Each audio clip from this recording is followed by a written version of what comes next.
Hi everyone, I hope you are enjoying our discussion board thus far. Today I will be talking about an article by Bluebus and colleagues published in 2025, so very recent. The article is entitled The Impact of Early Childhood Adversity on Adult Cognitive Performance. My focus will be on how early life experiences, especially those adverse ones, influence adult executive functioning.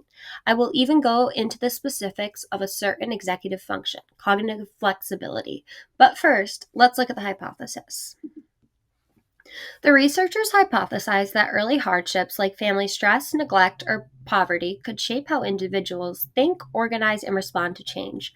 They also believed these effects might happen indirectly, meaning early adversity could lower a child's learning ability and education, which could later influence adult thinking skills. But how do you test that, and who do you test? Well, the researchers followed 679 adults who had been tracked since birth, making it one of the few studies that directly connects childhood data to adult outcomes.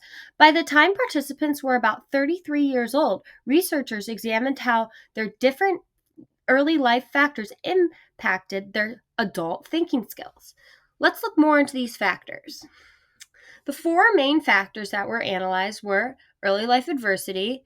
This could be family conflict or instability, but the researchers had 13 risk factors listed for the study. Childhood IQ. This was measured from birth to 7. Yes, birth. Education. How many total years of schooling did the child complete? And finally, adult thinking skills. 33 years later, the researchers measured the adult thinking skills, especially executive function, which includes processing, speed, planning, and flexibility. Now, how did it really work? Well, the researchers built a model to see how these factors connected. They wanted to know whether early adversity directly causes lower adult thinking performance or if it works through other steps like lower childhood IQ and less education. As you can see here, I have kind of simplified the model. You go from the bubble of early adversity leading to that lower IQ, which correlates with fewer years of education, ultimately putting you at weaker executive function. In the article, however, there were some more detailed charts, to say the least. These two charts examined the direct effect versus the indirect effect of different factors affecting an adult from their childhood. Now, my main purpose for inputting these is not to go over them in detail, but to show you the complexity of the chart because I believe this complexity shows the importance of the study. There are so many different components, leading me to believe that this is an important topic and more knowledge needs to be gained. Now, let's break down the results, not using this chart. The researchers found that people who experienced more adversity early in life scored lower on executive function tasks.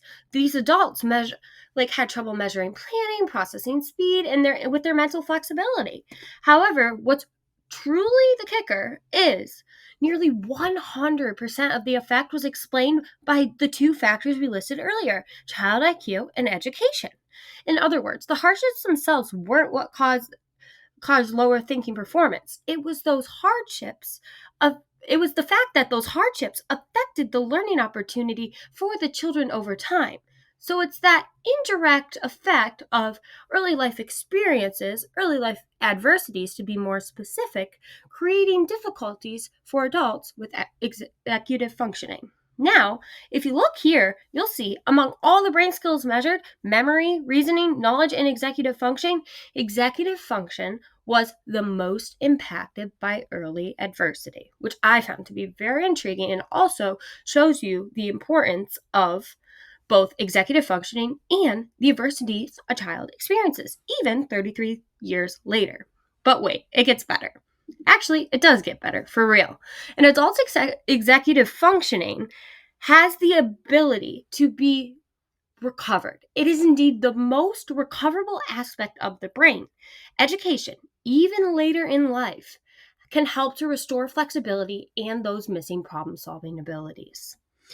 This should truly be relieving information for those with adverse childhood experiences. The executive function aspect Specifically, cognitive flexibility can be restored.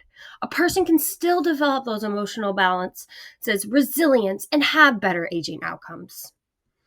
This tells us early experiences shape our brains. They do not determine our future. With continued learning and cognitive engagement, adults can rebuild and strengthen the same mental flexibility that they may have been limited on early in their childhood. So, the takeaway is powerful. Early life adversity can weaken adult executive function, but lifelong learning has the ability to bridge that gap. Now, let's go back to Canvas and look at some discussion questions.